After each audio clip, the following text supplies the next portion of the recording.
Al día de hoy llega uno de los colosos alemanes, un modelo que realmente derivaba de lo que era el SL y que, de acuerdo a lo que comentaba gente de Mercedes-Benz, por comentarios de usuarios de la marca, que lo querían el auto con habitabilidad para 4 pasajeros, y es así como Mercedes toma la decisión de llevar a cabo el proyecto del SLC. Un auto sin dudas completamente vanguardista en lo que refiere a diseño, un casco que venía dotado de innovaciones tecnológicas, ya muchos ítems ligados a la seguridad. Recordemos que tanto Mercedes como Volvo eran los emblemas de lo que significaba autos con un nivel muy alto de seguridad para los ocupantes. Es así que el auto se presenta en el Salón de París allá por 1972.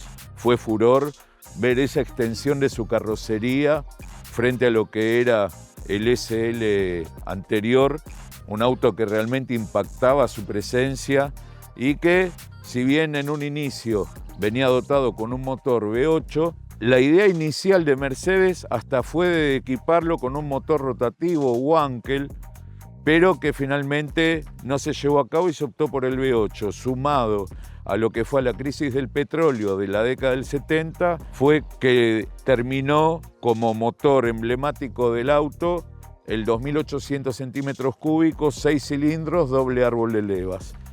Era un auto que realmente tiene un estilo de diseño de los mejores, un auto que se lo ve muy bien plantado al piso, con un despeje no muy elevado, sino que era prácticamente el justo para lo que era un auto del estilo Gran Turismo, ya que al momento de la presentación, la crítica y el periodismo especializado, ante la interrogante de lo que se iba a tratar el nuevo modelo, era ver si era un auto orientado netamente a la deportividad o si iba a ser otro buque insignia del tipo, como dijimos, Gran Turismo, y así fue. El diseño del SLC, a cargo del diseñador Friedrich Geiger, era un lápiz muy cotizado dentro de las filas de Mercedes-Benz. En lo que refiere al diseño, también tenía la particularidad de ser el primer Mercedes Coupé que no derivaba de una plataforma de un sedán 4 puertas, como que el auto ya desde su nacimiento vino con la configuración como para ser una coupé. El auto, dentro de su carrocería, tenía las particularidades de tener áreas de zona deformable de manera programada, lo que era el frente, lo que era la cola, como para que sus ocupantes no sufrieran lesiones debido al impacto del golpe, sino que la carrocería fuera la encargada de absorberlos. Las puertas, también el diseño contemplaba que no se pudieran abrir en caso de un golpe fuerte para evitar cualquier tipo de posibilidad de que los ocupantes salieran despedidos de la unidad. La columna de dirección también colapsable en 4 tramos. Es así que Mercedes, Volvo fueron realmente pioneros en este tipo de concepciones de carrocerías para un momento que no todos le daban la importancia que le daban Mercedes-Benz o Volvo. El diseño del auto, en lo que refiere a su frontal, un diseño que quedó grabado prácticamente en la mente de todos los que adoramos los autos bien diseñados. Es más, un diseño, si se quiere, atemporal. Uno ve este auto y pensar que se presentó a inicios de la década del 70 es increíble. El capot, como que no dejaba muy a las claras si formaba parte con el lomo de los guardabarros o solo era la parte central que descendía a la línea de la parrilla, que así era, capó del tipo plano, con un matrizado central muy suave y que obviamente las líneas eran perfectas. No se sabía si el capó podía terminar en la línea superior de la parrilla o en la línea superior de las ópticas. El nivel de construcción del auto era de lo mejor que se podía llegar a conseguir a nivel mundial. Un frontal bajo, el logo que ya pasaba a estar de manera plana sobre el capot y perdía la característica del logo de manera vertical. El auto le iba llegando la modernidad en algunos ítems, ópticas con giros integrados al vértice de la carrocería, todo delineado con una vira cromada, acá metal cromado, el plástico era algo prácticamente desconocido solo para lo que era el centro de la parrilla y la parte central con los dos bigotes cromados. No solo tenía el logo sobre el capó, sino que tenía la estrella fijada en el centro de la parrilla de una manera bien pronunciada, bien grande. Para golpe metálico en 2 tramos, la unión se generaba en la parte central. En el área de contacto, con bandas de goma de buen tamaño, unos 3 centímetros hacia afuera, para evitar cualquier tipo de daño al área de iluminación o de la parrilla del auto. Un portapatentes de acero inoxidable. Es decir, acá es la oportunidad de ver cómo se construía un auto de alta gama en la década del 70. En lo que refiere a los limpiaparabrisas, un sistema realmente llamativo, trabajaban de manera paralela. Vale decir que en el inicio del recorrido ambas escobillas pisaban por un mismo sector, pero de esta manera se garantizaba mejor sistema de barrido y mayor área. Los lavafaros, unas escobillas a escala de lo que podía ser una del parabrisas, se trasladaban a las ópticas. Con el auto se podía circular a muy altas velocidades en horas nocturnas, que la luz iba a estar a tono, y sumado los faros auxiliares sujetos a la parte inferior del paragolpes.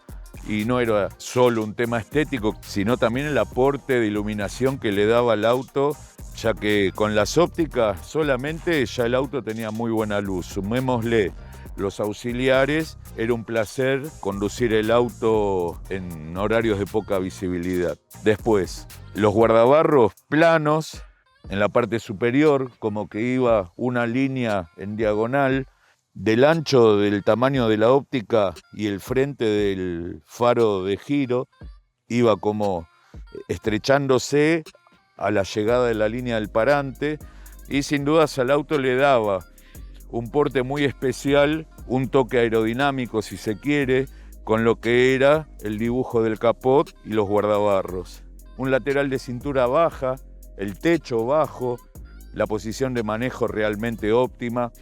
El auto tenía una prolongación de unos 36 centímetros con respecto al SL, que era lo que les permitía situar los asientos para las plazas traseras, que en la versión anterior eso no era posible, ya que por las dimensiones de la plataforma el área trasera era simbólica, como que no podía trasladar a ningún ocupante. En este caso ya hablamos de un auto 6 cilindros, doble árbol de levas, inyección Bosch, Calle-Tronic, pero un auto que realmente era un placer acelerarlo, usarlo, un auto de 180 caballos, una potencia que para el momento era una potencia más que adecuada para un auto de este estilo.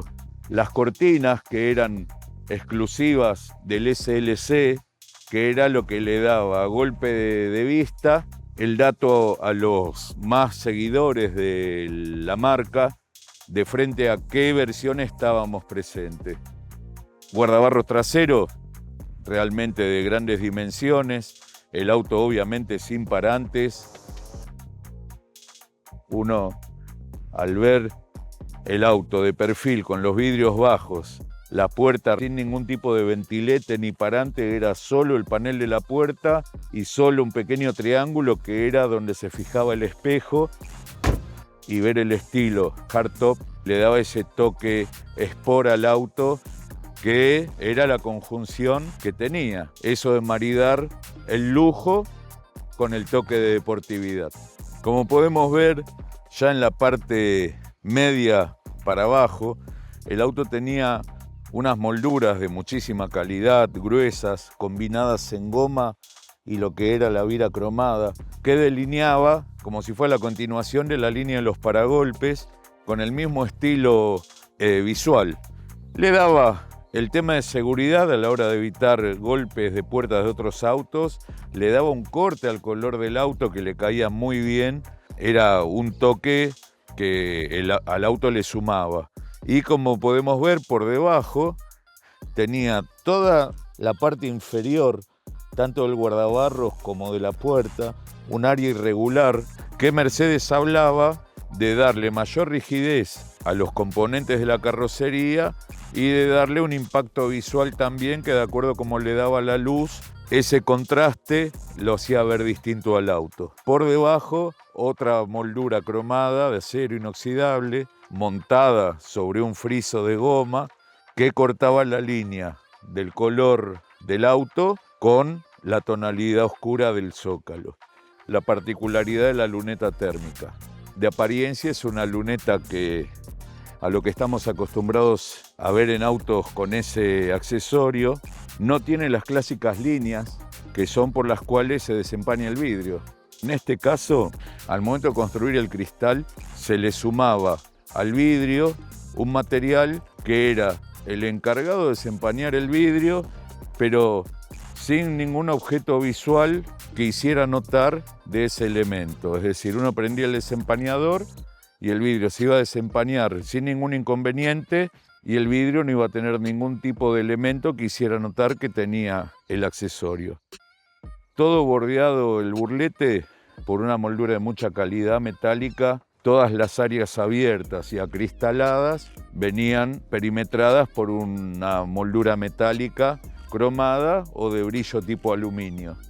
El parante trasero bien lanzado hacia adelante también, con la particularidad de estos autos del que iba sentado atrás, al levantar la cabeza podían ver el cielo por la caída que tenía la luneta, que hacía ver un techo corto, como Mercedes tenía acostumbrados a sus clientes, tanto en la Pagoda, tan recordada, como en el SL. Bueno, en lo que refiere a la parte trasera del SLC, una tapa de bol completamente plana, con sus vértices que acompañaban la línea de la tapa sobre la luneta. La tapa de bol como que tenía un área redondeada que armonizaba con lo que era la línea de la bajada de la luneta. No tenía matrizados, no tenía ningún tipo de protuberancia, sino que era un corte bien liso, plano, que bajaba y dejaba ver la línea de las insignias, 280 haciendo mención al motor, y SLC, el tipo de carrocería. Logo Mercedes-Benz, el embellecedor de la luz de patente, el baúl abría mediante el botón, un baúl que abría realmente muy bien. El baúl no venía pintado el color de carrocería, venía un color negro, como podemos ver en la línea de carga, era todo negro. Eso sí, todo el área del baúl alfombrada, una alfombra realmente de una calidad de excepción. Este auto, al tener el climatizador, se vieron obligados por falta de espacio en la parte delantera a colocar la batería dentro del baúl. Como vemos en este caso, aún tiene las tapas, todo como corresponde. Y por sobre la tapa iba esta pieza completamente alfombrada, que tenía una cerradura que era la que impedía que se abriera como está en este caso. El auxilio por debajo de la alfombra. Vemos la alfombra, el auto es modelo 80, posee todas las áreas alfombradas originales de fábrica.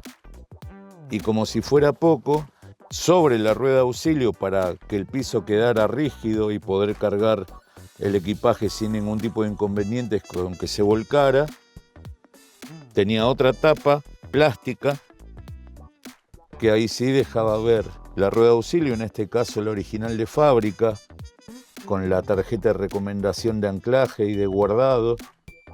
El auto que hoy estamos viendo tiene 28.000 kilómetros recorridos. Es realmente para el público exigente de la marca y que estaba con ganas de ver un Mercedes-Benz único. Acá todos los tornillos son los que venían, todos los accesorios son los que venían, las herramientas igual, todo lo que era la llave de ruedas, las manijitas de fuerza, el crique también, que iba alojado por detrás de la batería, sobre la parte interior del guardabarros. Las bisagras, unas bisagras que realmente no comprometían ni entorpecían el baúl a la hora de cargarlo, ya que, como vemos, el sistema alfombrado que tenía y los pasarruedas hacían que los brazos de las bisagras, si bien son intrusivos, pero no entorpecían la carga, ya que el pasarruedas quedaba más para adentro de lo que podía llegar a bajar el brazo de la bisagra, y uno podía cargar en esa área que comprendía el área que protegía el cuerpo de la antena eléctrica y el pasarruedas, hasta el panel de cola y toda la parte central. Un auto que era muy complicado encontrarle puntos en contra. La iluminación trasera, una iluminación con unos faros trabajados, que Mercedes comentaba que en las pruebas de túnel de viento y la turbulencia que generaba el auto sobre rutas mojadas o caminos de tierra, para impedir que la iluminación disminuyera a la hora de tener el faro cargado de tierra, de suciedad, se le habían hecho estos vértices, que ellos comprobaron que la suciedad más fuerte, más profunda, se alojaba por dentro de los vértices, y las áreas salientes iban a tener una iluminación permanente de buena calidad.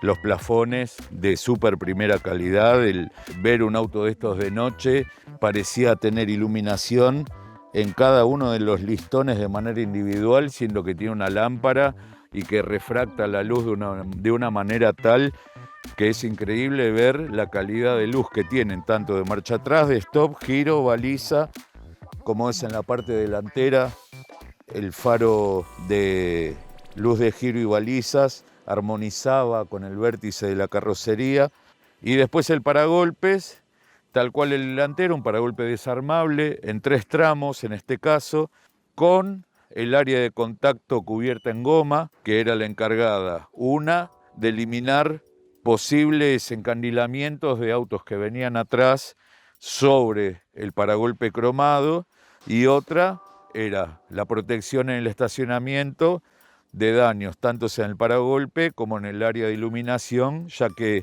retiraba un poco la línea de finalización del auto. Portapatentes, tal cual adelante, color cardo verde metalizado, un color muy emparentado con la marca, interior beige o suela, que realmente la combinación le queda soñada. Después, por debajo del paragolpe se llega a ver el escape tal cual venía original. El auto, recordemos, que tenía la particularidad de ser también uno de los pioneros en el escape doble. Un motor 6 cilindros, 2 múltiples, de 3-1, 3-1 y 2 caños paralelos con 2 silenciadores, y que los caños llegaban hasta atrás y le daban ese sonido tan especial que el Torino supo imitar, ya que el diseño proviene de Mercedes, el escape del Torino, y que Mercedes era también uno de los puntos fuertes a la hora de escuchar el auto acelerando, el buen sonido que tenía el auto, sin ser ensordecedor, lo bien que sonaba el auto.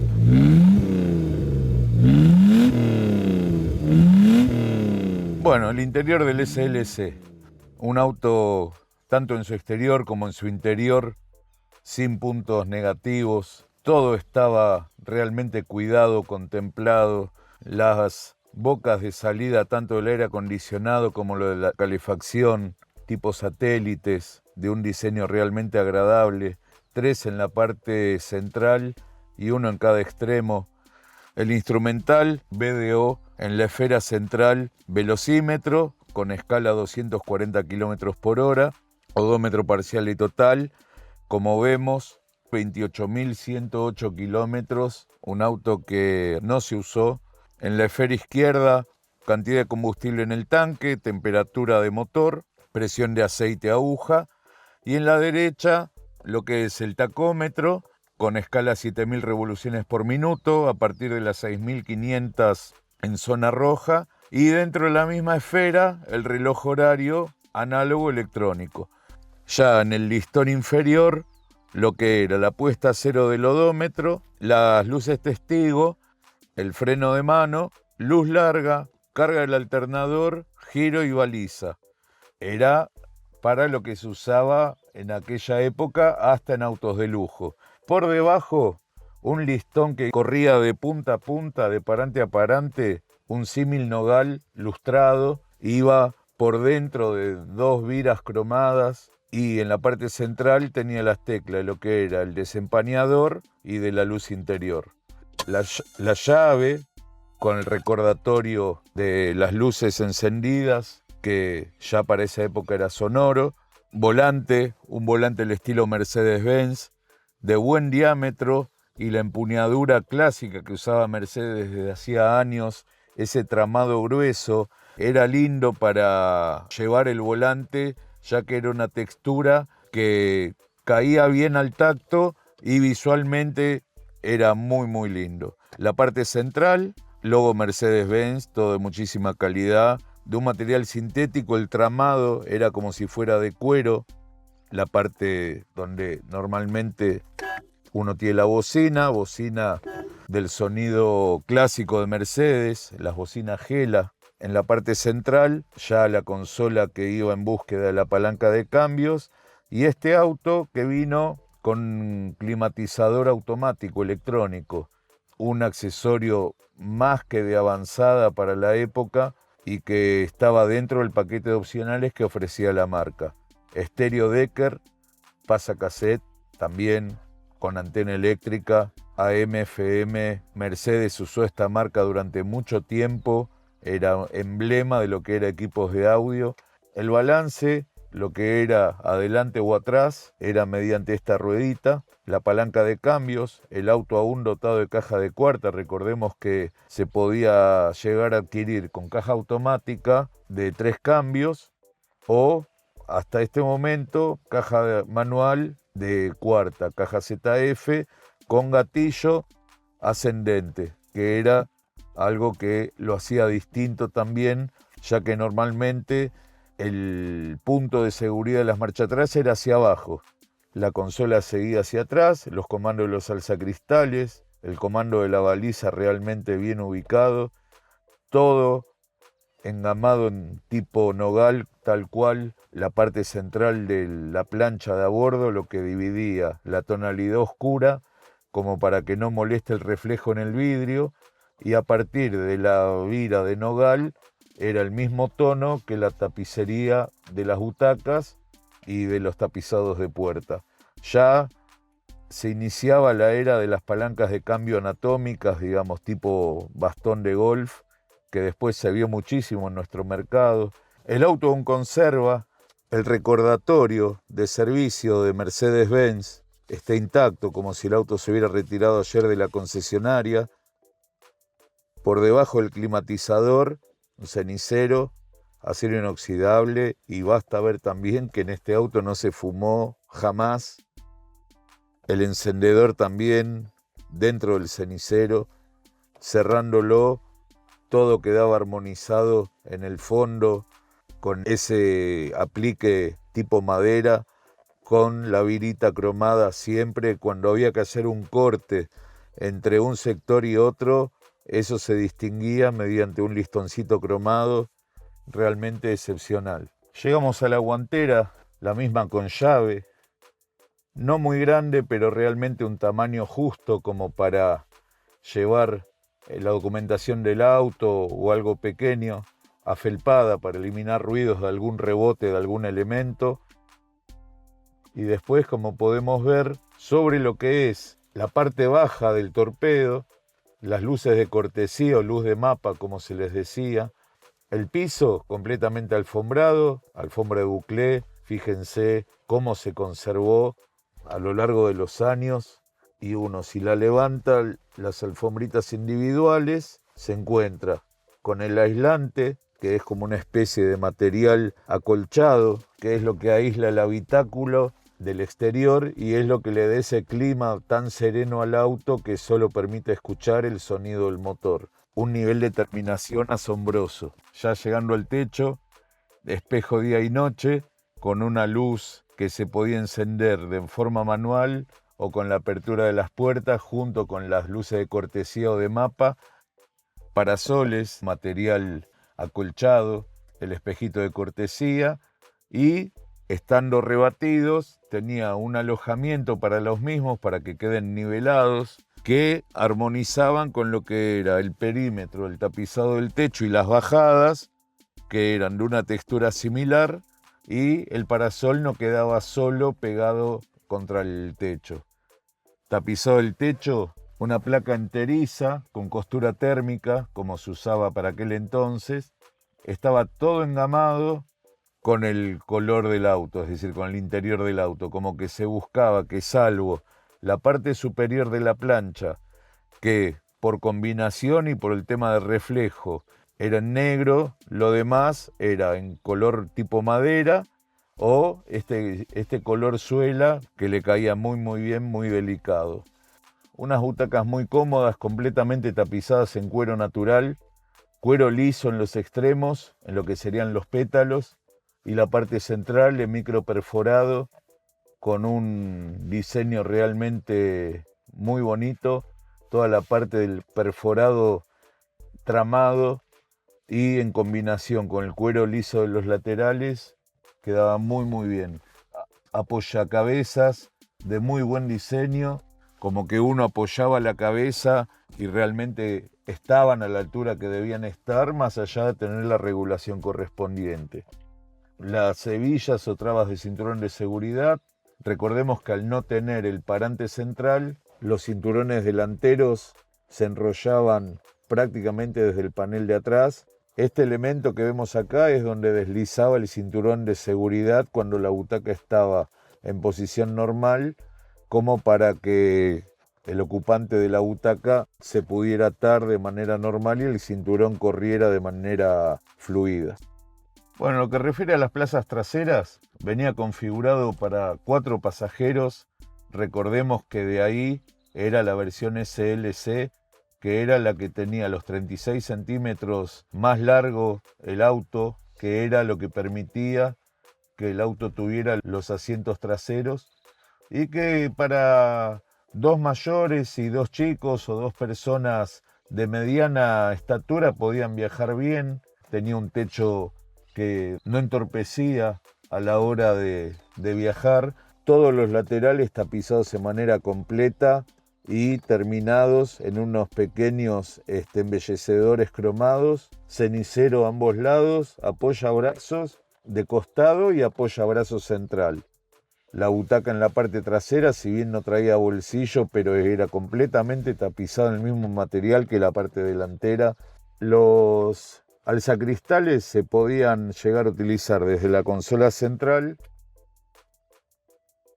o también tenía la posibilidad de hacerlo desde el lugar donde iba sentado. Bueno, lo que refiere al extremo izquierdo, nos encontrábamos con el bloqueo de la salida de la tobera de aire o calefacción, el comando bien al estilo alemán de las luces, el reóstato de intensidad de iluminación y el nivel de la alineación de las ópticas delanteras. El auto disponía del freno de mano con pedal, a la izquierda del embrague obviamente. Sobre la columna de dirección, todo lo vinculado con el limpia lavaparabrisas y no mucho más de eso. La pedalera, una pedalera cómoda, un embrague muy suave. Recordemos que por el kilometraje que tiene el auto, el embrague no se siente. El auto equipado con 4 discos de frenos, es decir, el auto iba evolucionando con el paso del tiempo. Versión tras versión, el auto siempre se iba mejorando en lo que hace a equipamiento de seguridad. Tapizado interior de la puerta, todo combinado como las butacas, costura térmica, como se le decía, como para dividir la zona microperforada de la zona lisa o tramada. El fondo o la base de lo que era la apertura de puertas y el pestillo, en negro lo que son las manijas y la leva, y lo que era la base en metal cromado. Apoyabrazos también, todo engamado al mismo tono y apoyado sobre unas bases cromadas que le daban un realce excelente. Revistero, portaobjetos en las puertas, bien afelpada la parte interna como para evitar ruidos molestos. El espejo con comando interno, tanto el derecho como el izquierdo, si bien no era eléctrico, pero ya bastante avanzado el sistema, que mediante una leva uno sin sacar la mano afuera lo podía acomodar a su gusto. Y la bajada de la puerta, en la zona donde quedaba apoyada sobre la carrocería, también era un accesorio metálico cromado, atornillado con tornillos cromados sobre una base que contenía el burlete. El auto, una burletería realmente excepcional, y más teniendo en cuenta que las puertas no tenían parantes. Entonces el tema de contener los sonidos eólicos era toda una tarea, como para ver de que no haya filtraciones de aire y tierra en una puerta de estas características y sin pilar B hasta el techo. En la parte inferior se fija y ve el nivel de trabajo que tenía el auto, como era la estribera en acero inoxidable, cromada al 100%, con un aplique de goma en la parte interna, y sobre lo que sería el área pintada del zócalo, traía también un pequeño estribo en material sintético, como si fuera un PVC, que era lo que evitaba que por el acceso y descenso con el paso del tiempo, que se pelara la pintura y darle un tipo de antideslizante también al área de acceso. Llega la parte que más nos gusta mostrarles en este estilo de autos así conservados. Todos y cada uno de los manuales, instrucciones de servicio, la asistencia a nivel global de Mercedes, el manual del equipo de audio Decker, cuidados y mantenimientos, y por último las llaves del vehículo, que aún conserva lo que se hablaba de la llave de billetera, es decir, la llave backup, se puede decir, por si uno tenía un inconveniente con la llave titular, uno podía llevar entre sus pertenencias lo que era el duplicado de la llave sin cabezal, pero que a uno lo podía sacar de un mal momento por extravío o rotura de la llave.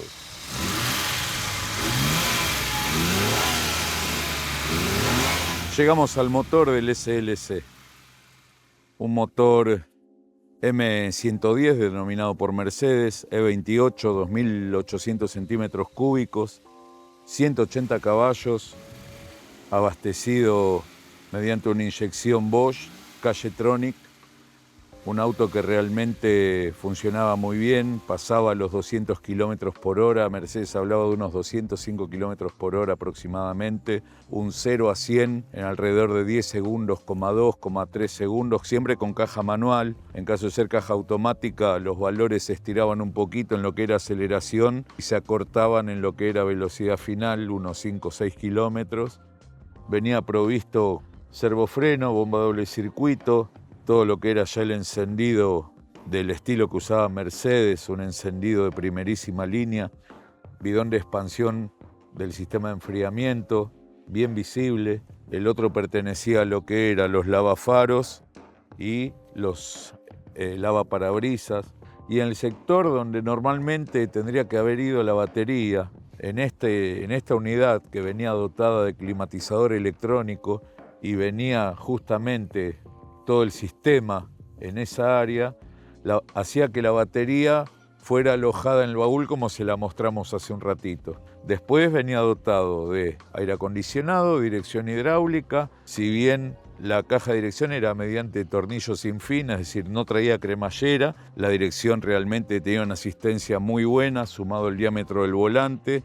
Dentro de lo que era un auto totalmente equipado para la época, no le faltaba nada, y aún podía traer algo más, como dijimos, el caso del climatizador, que era algo realmente desconocido en Europa, acá en nuestro mercado más aún, y el motor con la particularidad de ser un tipo DOC, doble árbol de levas a la cabeza, lo que le daba realmente una ingeniería muy avanzada, que recién para el año que salía el Mercedes de esta versión en Europa, en Argentina solo conocimos el Fiat 125 con un motor con esta configuración de doble árbol de levas. Una relación de compresión de 9:1, le daba un conjunto al motor muy satisfactorio, un tren delantero tipo independiente, llantas y neumáticos, llantas de aleación, del diseño que usó Mercedes bastante tiempo. De hecho, hasta en las imitaciones con este tipo de dibujos se les decía llantas Mercedes. los frenos 6 con las 4 ruedas. Neumáticos podía venir disponible con 195 70 14 por 6,5 de pisada, o de manera opcional Mercedes ofrecía el 205 70 14, que era un poquito más ancho. En este caso el auto está montado con cubiertas Michelin con 195 70 14, medida de serie que traía el auto. En esta unidad en especial, dentro del paquete de opcionales, el auto vino provisto en el eje trasero de lo que era el sistema SLC de suspensión. Era una suspensión tipo hidroneumática, como se le llamaba. Sumaba mucho porque era el encargado de mantenerlo en altura y darle una cuota mayor de agarre al auto, y era mediante 2 esferas que en su interior llevaban líquido, impulsadas por una bomba, y que era la que, de acuerdo a la exigencia de cómo venía pisando el auto, mantenerlo en altura y de darle también al auto mayor agarre, como en el caso, como el Citroën Palace y demás se deben acordar. El Citroën lo traía en las 4 ruedas. Mercedes lo trajo inicialmente en el eje trasero como opcional y luego se hizo extensivo para el eje delantero también. Algo en muy pocas unidades visto, ya que eran accesorios realmente caros, pero en este auto es increíble ver el paquete de opcionales con que se solicitó el auto, ya que prácticamente agotó la lista de opciones su dueño, que lo sacó 0 kilómetros al momento de la compra, y lo pidió con todo lo que podía llegar a ofrecer Mercedes-Benz. Para terminar, el diseño de la parrilla, que siempre con el capó cerrado daría la sensación que queda fija entre las ópticas, y no, abre junto con el capot, dejando despejada el área de lo que es el radiador del aire acondicionado, y si hay que hacer algún trabajo justamente en el equipo, queda al alcance, que si no hubiera sido así, la parrilla quedaba colocada, hubiera sido necesario retirarlo para hacer algún tipo de intervención sobre lo que era el aire acondicionado o el radiador. Bueno, nos venimos del otro lado del motor. Como dijimos, los 2 múltiples de escape que bajaban 3-1, 3-1, 2 caños paralelos a la altura de la finalización de la puerta, una precámara, y detrás de todo el silenciador. Pero todo de punta a punta en 2 caños que le da ese sonido tan particular al motor.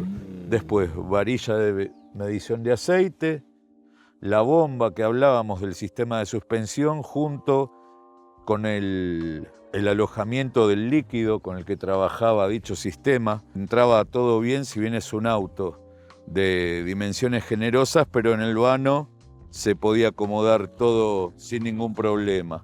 La paleta del ventilador también era de acoplamiento por temperatura y evitaba bajas revoluciones a esa turbina que podía llegar a tener, y si no era necesario el funcionamiento del ventilador, el motor por sí solo trabajaba a una temperatura normal, trabajando con el termostato.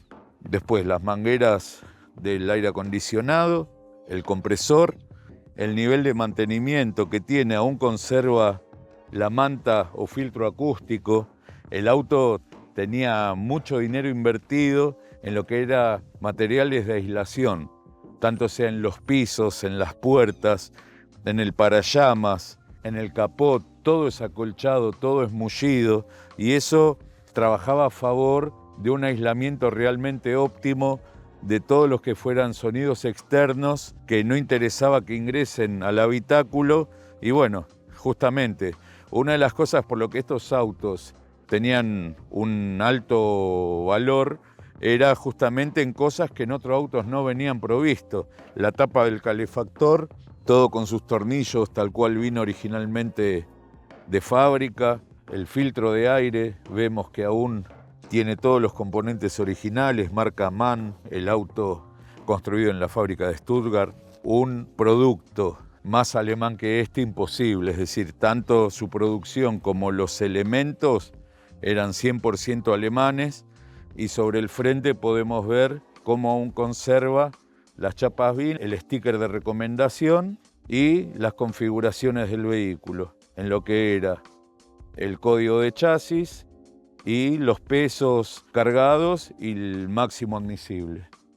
En lo que refiere a la carga de combustible, la misma se hacía abriendo la tapa hacia abajo y no hacia el costado, donde también figuraba la presión de inflado de los neumáticos que recomendaba Mercedes, y removiendo esta pequeña tapa se procedía a la carga de combustible. El tanque, 90 litros de combustible, un tanque que estaba posicionado de manera segura para que en caso de accidentes no provocara derrames.